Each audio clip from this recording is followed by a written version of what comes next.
Neymar ইনজুরিতে পড়ে, নেইমারের এটা হয় না ওটা হয় না। মেসি মেসি মেসি মেসি নামটা কিন্তু মুখ থেকে সরে না। ওহো দীপু ভাই, সে কিন্তু খোঁচা দিয়ে দিল একটা। আর্জেন্টিনা ব্রাজিলকে হারাবে, এত অহংকার, এত গর্ব ওদের। জিতেছে সেটা লাস্ট 2002 সালে, অনেক দিন আগে, মনে আছে? 36 বছর পরে জিতেছিল। আমার আসলে ফ্যানদের পছন্দ হয় না। বিশ্বকাপে দীপু ভাইয়ের নামে টিকিট বিক্রি করব। চলছে ওয়ার্ল্ড কাপ 2026 এবং এই 2026-এর ওয়ার্ল্ড কাপকে ঘিরে কিন্তু উন্মাদনা একেবারেই চরমে, এবং নিউজ 24ও কিন্তু একেবারে এর ব্যতিক্রম নয়। পুরো নিউজ রুমে চলছে চরম উন্মাদনা, এবং সেই জিনিসটাকে কাজে লাগিয়ে কিন্তু আমার সাথে আজকে দুজন রিপোর্টার আছেন, স্পোর্টস রিপোর্টার, যারা এই ব্রাজিল আর্জেন্টিনার ঝগড়া তো মোটামুটি আমরা সবাই দেখেছি, কিন্তু তারা আসলে কিছু বিষয় নিয়ে আলোচনা করবে, যেই বিষয়গুলো আমাদের সবার মাথায় থাকে কিন্তু আমরা চাইলেও সেগুলো নিয়ে আলোচনা করতে পারি না। আমার বাম পাশে আছে শরণ, ডান পাশে আছে দীপু ভাই, দুজনই স্পোর্টসম্যান, দুজনই স্পোর্টস সম্পর্কে বিশদ জ্ঞান রাখেন। কিন্তু দুজনকে একটু বলে রাখতে চাই, সবসময় তো ব্রাজিল আর্জেন্টিনা নিয়ে ঝগড়া হয়, আমরা আজকে ঝগড়া করব না। আমরা একটু টেকনিক্যালি জানবো যে ব্রাজিলরা কেন আর্জেন্টিনা হেটার, আর্জেন্টিনা কেন ব্রাজিল হেটার। কাকে দিয়ে শুরু করব? শরণ ফার্স্ট। ওকে শরণ, আগে জানতে চাই ব্রাজিল টিম কেন? দেখেন, ব্রাজিল একটা ঐতিহ্য, একটা সাম্বা, একটা খেলা, একটা সৌন্দর্য, যোগবনিতে এমনি এমনি শব্দটা আসে নাই।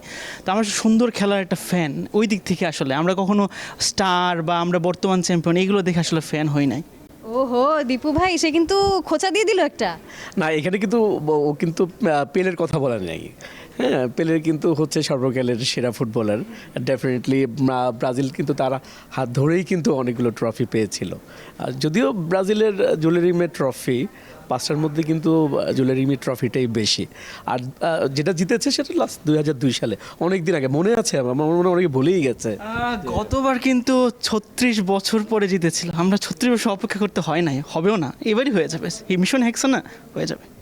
তো আমরা যদি 32-র কথা বলি, রাউন্ড 32, সেখানে কিন্তু অলরেডি ব্রাজিল চলে গেছে, আর্জেন্টিনার কিন্তু এখন একটা খেলা বাকি। ফ্যান হিসেবে কি বলবেন? না, আর্জেন্টিনা কিন্তু একটা ম্যাচ বাকি, ঠিক আছে, কিন্তু এর মধ্যে কিন্তু তারা কিন্তু নিশ্চিত করে ফেলেছে রাউন্ড অফ 32। আলজেরিয়ার সাথে ম্যাচ জিতেছে, অস্ট্রিয়ার সাথে ম্যাচ জিতেছে। হয়তো বলবেন যে লিওনেল মেসি কিন্তু সবগুলো ম্যাচেই গোল করেছে।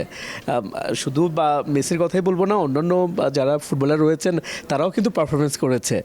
একটা ম্যাচ রয়েছে রোববার সকাল 8টায়, সেখানে খেলা আছে আর্জেন্টিনার জর্ডানের সাথে। তো সেই ম্যাচেও মেসি হ্যাট্রিক করবে, আর্জেন্টিনা তাদের 3 নম্বর ম্যাচে জয়লাভ করবে এবং সর্বোচ্চ পয়েন্ট নিয়েই কিন্তু তারা পা রাখবে সেকেন্ড রাউন্ডে। এই যে আর্জেন্টাইন ফ্যান, সে যে একটা থাকে না অহংকারের বশীভূত হয়ে কিন্তু সে বলেই ফেলছে যে মেসিও আবার হ্যাট্রিক করবে। ব্রাজিল ফ্যান হিসেবে কি বলবেন, কতটা আপনি এর সাথে একমত পোষণ করেন? প্রথমে একটা প্রশ্ন করলেন না যে কেন আমি আর্জেন্টিনা ফ্যান হই নাই।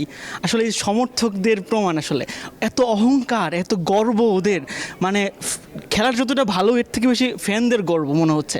আমার আসলে ফ্যানদের পছন্দ হয় না। আরেকটা জিনিস, সেটা হচ্ছে সবসময় মেসি মেসি মেসি মেসি নামটা কিন্তু মুখ থেকে সরে না। অন্য প্লেয়ারদের একটা নাম শুনছেন আপনি, বলে না কিন্তু, কারণ অন্য প্লেয়ারদের ওরা চিনেও না ভালো করে, খেলা দেখেও তো না, শুধুমাত্র মেসি মেসি ভালো খেললে হয়েছে, মেসি না ভালো খেললে বাদ। আমরা হচ্ছে কি প্রত্যেকটা প্লেয়ার চিনি, প্রত্যেকটা প্লেয়ারকে দেখি, প্রত্যেকটা প্লেয়ারের খেলা আমাদের কাছে ভালো লাগে।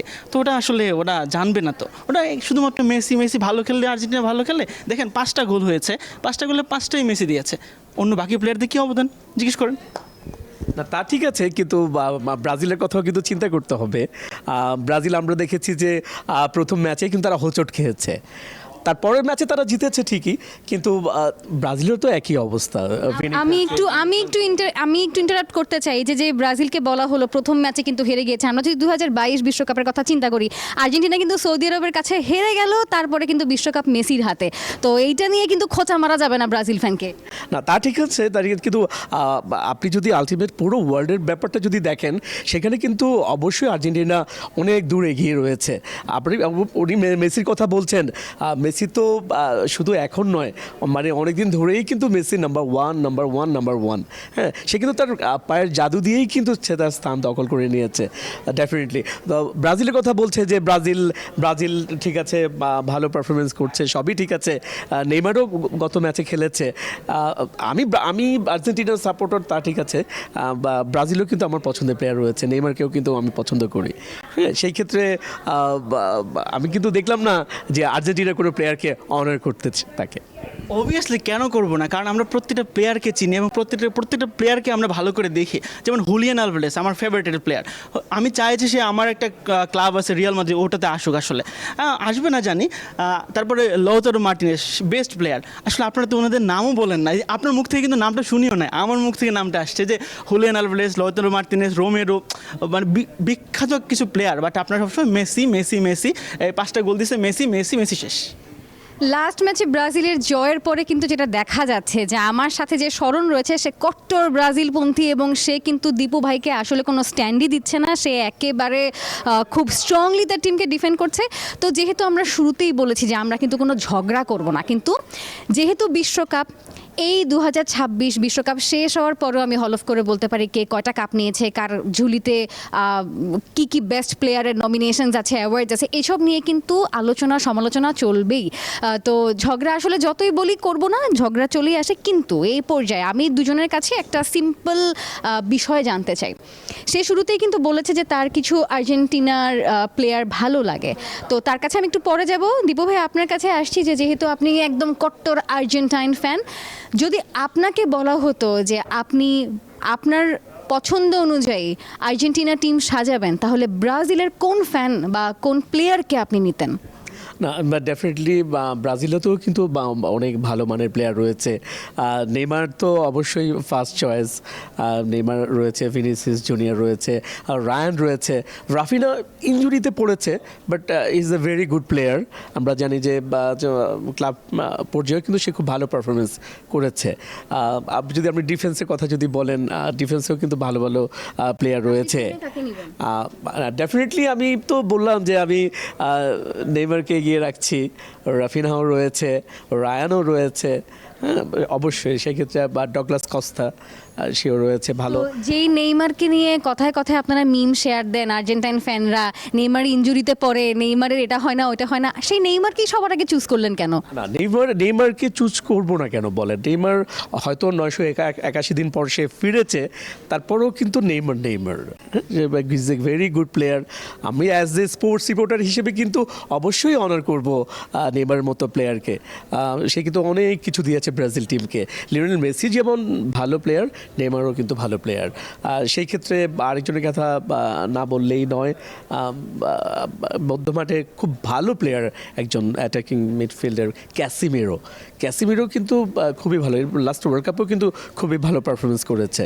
তো সব মিলে আমার মনে হয় যে খুব জমজমার একটা ওয়ার্ল্ড কাপ হবে, এবং এই ওয়ার্ল্ড কাপে সেমিফাইনাল খেলবে ব্রাজিল আর্জেন্টিনা, এবং আর্জেন্টিনা ব্রাজিলকে হারাবে, আর্জেন্টিনা চলে যাবে ফাইনালে, এবং টানা তৃতীয়বারের মতো মেসির হাতে ঝকঝক করবে কাপটা। না, আমরা আসলে অপেক্ষা করছি যে দীপু ভাইয়ের ভবিষ্যৎবাণী কতটা সফল হয়। যদি দীপু ভাইয়ের ভবিষ্যৎবাণী মিলে যায়, তো নেক্সট টাইম আমরা আসলে বিশ্বকাপে দীপু ভাইয়ের নামে টিকিট বিক্রি করব। এবারে আমি একটু শরণের কাছে আসতে চাই। শরণ, তুমি তোমার টিমে আর্জেন্টিনার কোন কোন প্লেয়ারকে নিতে চাও যদি তোমার হাতে সেই পাওয়ারটা থাকতো?